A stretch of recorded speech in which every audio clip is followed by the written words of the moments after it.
గౌరవం ప్రాప్యతే దానాత్ నతు విత్తస్య సంచయాత్ అని మన పెద్దలు మన ధర్మశాస్త్రం చెప్తుంది కూడా.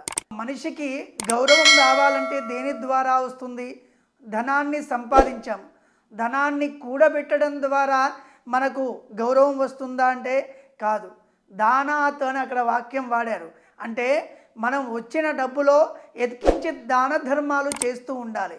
ఎవరికైతే నీడీ పీపుల్ ఉంటారో వాళ్ళకి ఏదైనా ఫీడ్ చేయడం కానీ ఇంకేదైనా ఇవ్వడం కానీ ఇవన్నీ చేయడం ద్వారా దాన ధర్మాల ద్వారా మాత్రమే గౌరవం పెరుగుతుందే తప్ప ఆ ధనాన్ని కూడబెట్టడం ద్వారా కాదు. ధనాన్ని కూడబెడితే దొంగల పాలో దొరల పాలో అవుతుందే తప్ప ఇంకేమీ కాదు.